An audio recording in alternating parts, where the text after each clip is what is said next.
Oi pessoal, eu sou o Pedro e sejam bem-vindos a mais um vídeo. Hoje estamos aqui para mais um Viciado Comenta e meus caros amigos, desde já, muito obrigado por estarem a assistir a este conteúdo. Se puderem, para ajudar aqui o canal, subscrever o canal, deixar um like e o vosso comentário no final do vídeo, que ajuda sempre bastante. Podem passar na descrição, onde vão ter também todos os links importantes. Sem perder mais tempo, pessoal, para hoje quero-vos trazer aqui alguns tópicos interessantes, nomeadamente relativo à presidente da Anacom, que é a Sandra Maximiano.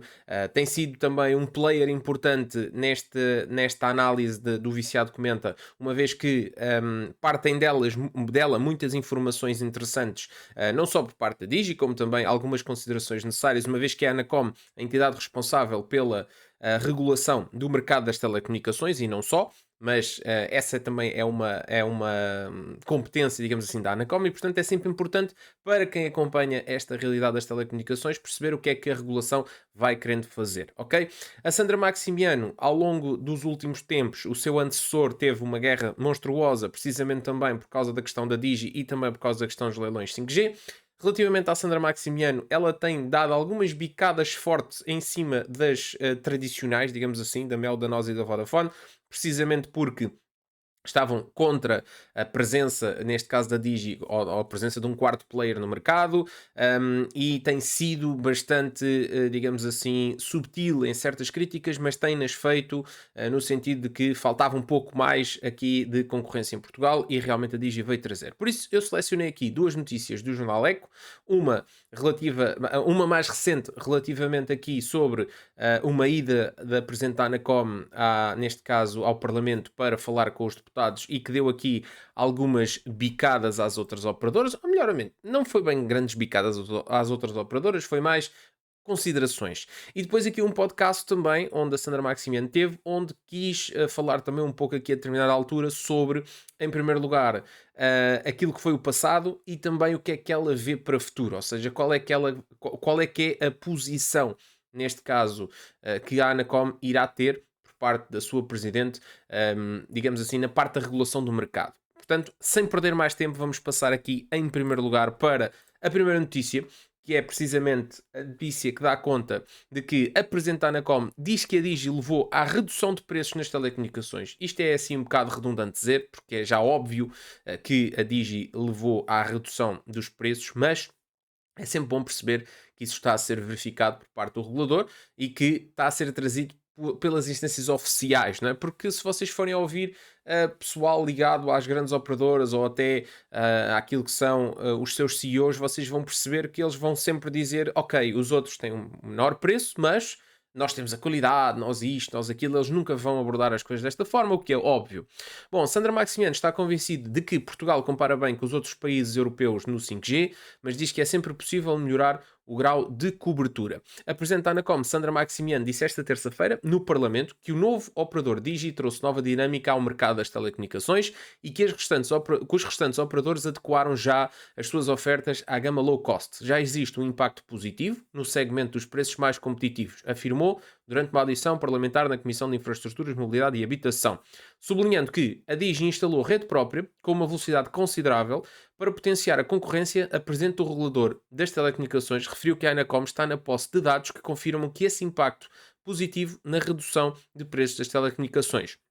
Respondendo a perguntas dos deputados sobre a cobertura das redes móveis a nível nacional, Sandra Maximiano mostrou-se convencida de que Portugal compara bem com os outros países europeus no 5G.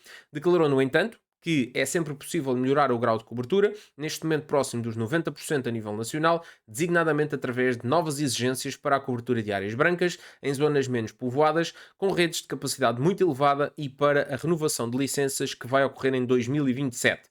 Estamos a trabalhar em novas obrigações no âmbito da renovação das licenças para colmatar dificuldades em zonas específicas, ok? Pronto, isto depois, mais para a frente, já vai abordar outras temáticas, nomeadamente relativamente ao facto de que a Anacom agora também vai ser responsável pela regulação por parte da inteligência artificial, etc. Portanto, o assunto depois avança para aí. E aquilo que eu quero falar convosco aqui é, pura e simplesmente, duas ou três notas sobre esta notícia. Em primeiro lugar, é óbvio que é possível verificar que existe uma nova dinâmica no mercado derivado a à entrada da Digi e à presença das low cost. Eu volto a referir, não existia no mercado em Portugal qualquer tipo de empresa low cost como existe hoje, a U e e neste caso a Amigo, ok? Elas existiam, mas não no segmento da internet fixa e da televisão e do telefone fixo, essas coisas. Só serviam somente como marcas para o móvel e, portanto, se isto existe, é precisamente logo uma consequência da presença da Digi. Depois, o que nós verificamos é que, ao longo, agora já com um ano para podermos olhar a isto, verificamos inicialmente que houve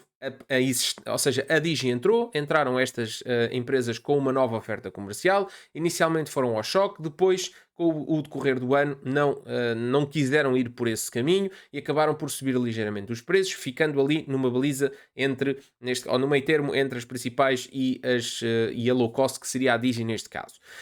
Depois temos aqui o impacto positivo, que é no final do ano, onde se espera mais mudanças, neste caso ou neste caso onde há mais movimentos, há muito pessoal que opta por no fim do ano fazer aqui a mudança de operadores e etc.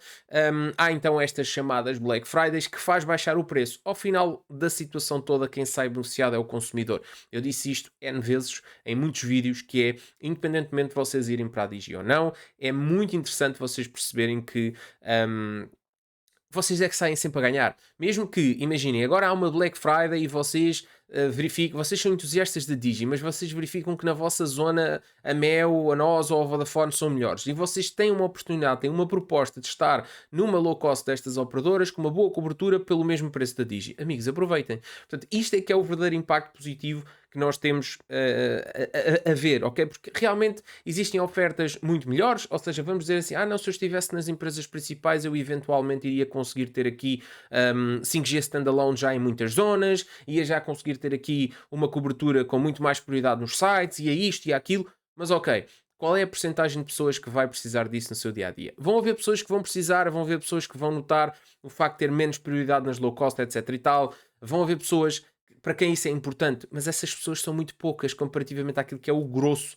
dos clientes das telecomunicações em Portugal. A maioria das pessoas não precisa dessas diferenças e, portanto, pagar a mais para ter esse serviço é só estupidez. Por isso, claramente, já dá para perceber isso. Depois, dá também para perceber através dos próprios dados que a Anacom já tem vindo a divulgar, nomeadamente os dados que dizem conta ao preço médio por cliente, e já se percebeu que esses valores estão a reduzir, inclusive até saiu da própria boca do Miguel Almeida, dizendo que esses valores têm vindo a reduzir e que parte dessa diminuição tem levado a um problema, neste caso, tem levado a uma redução, neste caso da faturação por parte da U, que é a marca low cost da NOS. Portanto, esta é a primeira coisa. Depois, é também muito interessante perceber que Portugal neste momento já está com sensivelmente 90% de cobertura a nível nacional no que diz respeito às redes 5G, e que, pelos vistos, está a ser trabalhada aqui uma solução que, no âmbito das novas, ou neste caso da renovação para as novas licenças, vai ser exigidas ou vão ser feitas obrigações no sentido de resolver os problemas, provavelmente nestes últimos 10%, ou seja, nestas áreas brancas que ela aqui fala.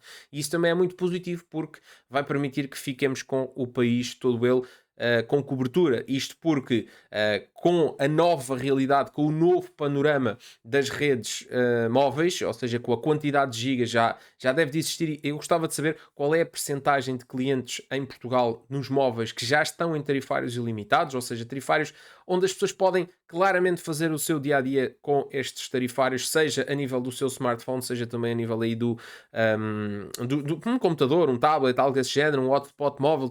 Agora toda a gente tem smartphones que permitem, praticamente toda a gente, não vou dizer toda a gente, porque ainda existem muitos smartphones que ainda nem ao 5G têm, ainda são coisas mais antigas, mas o comum mortal, vamos dizer assim, uma porcentagem já grande, já faz ali um hotspot no stand, partir de internet para um portátil, para qualquer coisa que necessite, e com esta nova realidade, o facto do país estar todo coberto com 5G, reduzir ainda mais o número das zonas sem cobertura, vai permitir, por exemplo, que quem anda em trabalho pelo país tenha sempre acesso à sua internet móvel e que até possa conseguir utilizar isso como alternativa nos casos em que não tem ainda fibra na sua zona. E relembro-vos que existem sempre as situações dos nómadas digitais, cada vez são mais falados, de pessoas que não precisam de estar a viver nos grandes centros urbanos, uma vez que não precisam de trabalhar em nenhuma zona física, podem estar a trabalhar remotamente durante todo o ano, mas a internet é sempre um ponto muito importante porque precisam de permanência na internet e, portanto, não podem estar numa zona onde, por exemplo, estejamos a falar de ter uma ADSL, ter 3 ou 4 megas de velocidade é impraticável, mas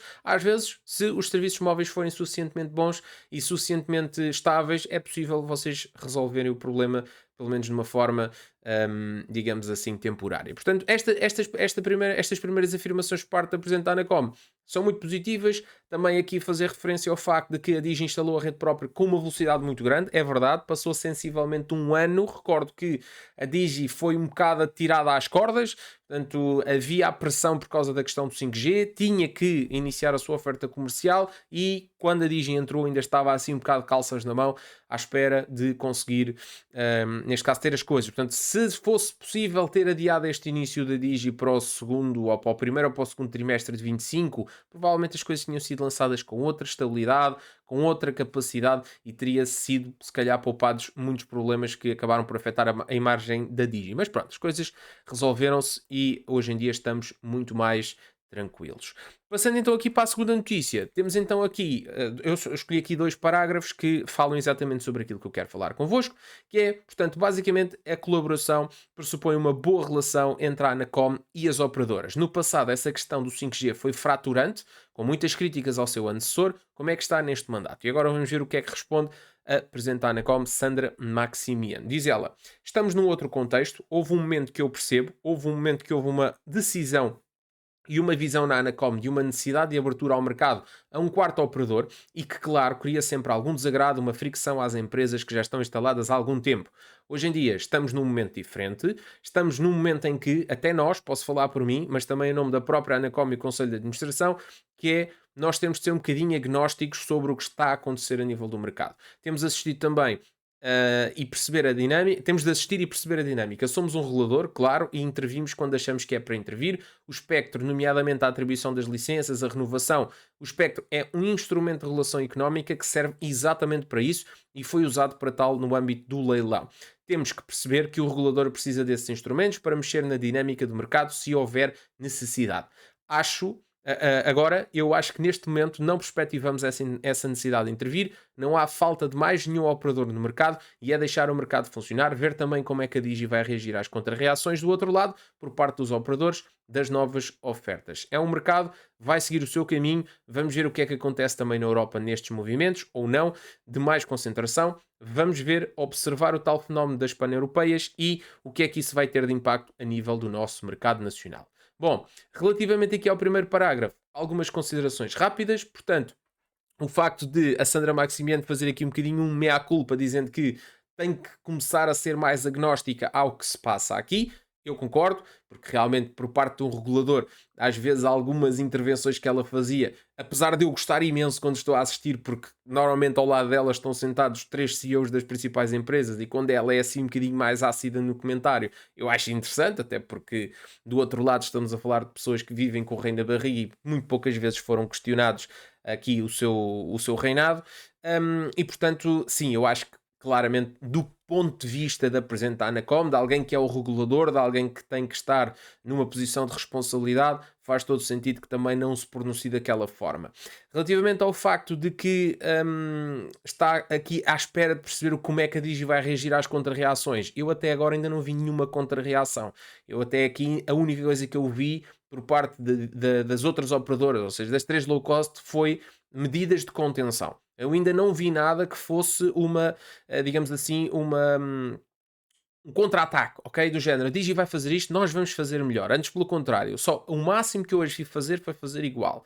E vimos essa questão quando o lançamento das operadoras que estavam com os mesmos serviços e com o mesmo preço, verificámos depois que aumentaram, verificámos depois mais tarde que, por exemplo, saem os canais CMTV e Now, eles também lançam os canais CMTV e Now, portanto não há aqui nenhuma contra-resposta por parte das operadoras low cost. A única coisa que aqui se verifica claramente é que existe uma estratégia de contenção, portanto, se eles estão a fazer isto, se eles são os nossos rivais, nós vamos fazer igual. Contra-resposta seria fazer coisas melhores, a um preço mais interessante, o que também não acredito que de alguma forma vá surgir, uma vez que já estamos aqui no limite daquilo que é a operação daqui bocado com prejuízo, não é? Portanto, duvido imenso que vá existir aqui alguma contra-reação, como diz aqui a Sandra Maximiano. Mas é interessante, vamos entrar agora no segundo ano de mercado em que existe esta nova operadora no mercado e, portanto, vamos perceber o que é que daí pode mudar no decorrer dos próximos tempos.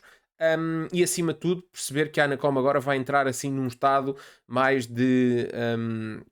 Como é que eu poderia dizer?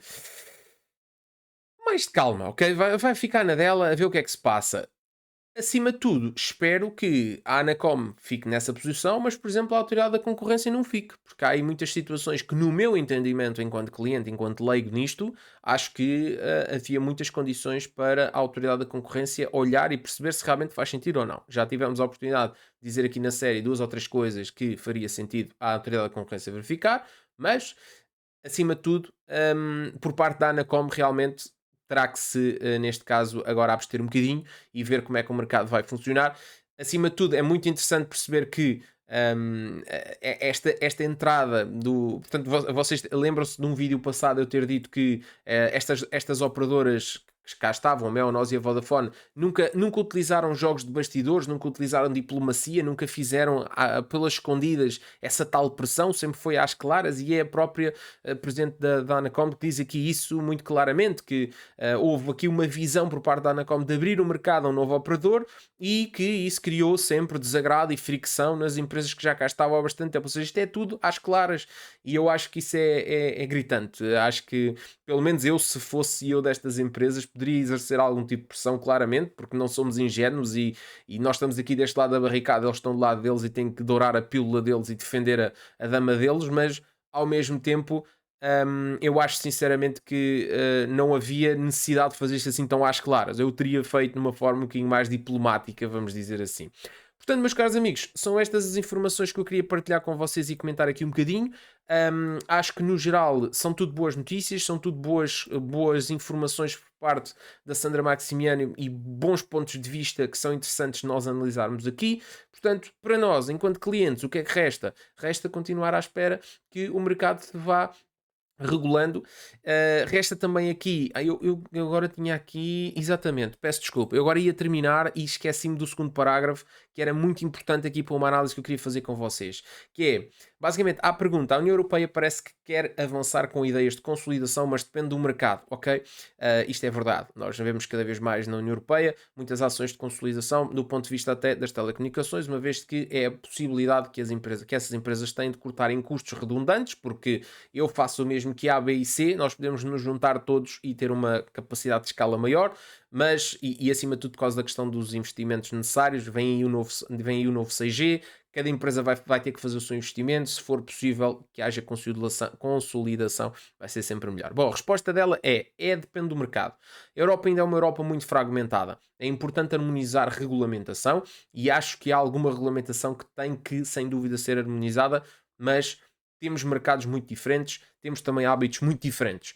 Esta é a primeira parte que eu quero comentar com vocês, que é realmente isto não, a Europa é um conjunto de 27 Estados-membros, não é uma federação de Estados como existe, por exemplo, nos Estados Unidos. Ou seja, é muito mais difícil para as operadoras trabalharem em vários países diferentes do que, por exemplo, estarem nos Estados Unidos, onde, acima de tudo, existem algumas leis diferentes, mas existe um Estado central que regulamenta o essencial, ok? Depois existem algumas, digamos assim, alguns desvios que cada Estado tem alguma autonomia para fazer, mas aqui na Europa não. Aqui na Europa todos os Estados têm uma autonomia, portanto é preciso, é nesse sentido que ela aqui fala relativamente a essa questão da harmonização.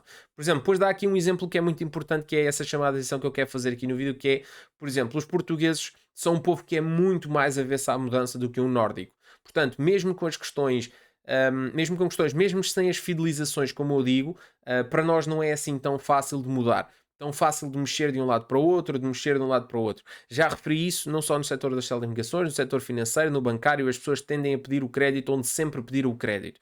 E isto é mesmo verdade, e era com isto que eu queria fechar, que é, claramente, o português não é de maneira nenhuma um povo muito focado na mudança e muitas vezes opta por aquilo que lhe é confortável. Nós vemos isso, como está aqui na questão dos setores bancários, quantas pessoas poderiam poupar milhares e milhares de euros do seu crédito de habitação fazendo a passagem do crédito de um banco para o outro e não o fazem porque toda a vida foram ao mesmo banco.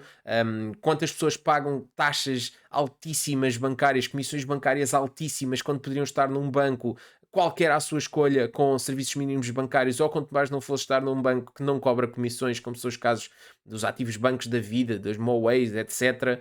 Quantas pessoas pagam muito mais em telecomunicações que não necessitariam, quantas pessoas pagam mais de água, de luz, de água não, mas de luz e de gás, podendo estar, por exemplo, numa outra operadora que fizesse esse valor muito mais baixo. Portanto, realmente os portugueses são muito comodistas e às vezes nem mesmo se tu fores lá fazer por eles, eles aceitam, porque aquilo é o normal deles e muitas das vezes eu acho que o grande problema do português é ser um povo muito pouco informado. Não é só uma questão de falta de vontade de fazer, é uma questão cultural. Ela compara-nos aqui com os nórdicos, o nível de literacia de um nórdico é infinitamente superior ao nível de literacia que nós vemos em Portugal. Porque se querem que eu faça aqui um minuto de parênteses, nós realmente em Portugal temos assistido a uma geração cada vez mais instruída, com cada vez mais licenciaturas, com cada vez mais conhecimento, mas é no plano teórico, no plano daquilo que é o âmbito do seu estudo. O que é que eu quero com isto dizer? Nós temos assistido a gerações cada vez mais instruídas do ponto de vista de uma área em que se focam e que se centram, mas às vezes falta aquela questão que é a licenciatura da vida, que é, eu vejo cada vez mais pessoas com níveis de estudos cada vez mais altos, mas que depois, nas pequenas questões da vida, são tão aliados delas, são tão incapazes de conseguir resolvê-las, que às vezes me faz confusão como é que a mesma pessoa é capaz de ser tão brilhante numa área e tão vazia numa área que é geral, numa área que é comum.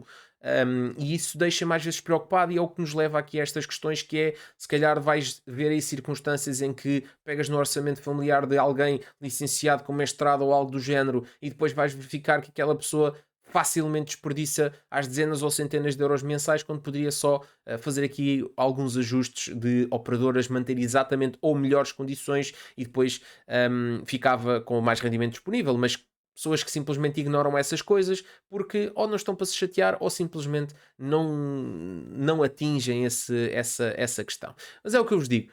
Este é o meu parênteses de um minuto. Não sei se alguém concorda comigo ou não, mas pronto, fica aqui o vídeo e temos aqui muito boa informação e muitas coisas que acho que foram interessantes sublinhar para esta nossa análise aqui no Viciado Comenta. Um grande abraço a todos e vemos no próximo vídeo.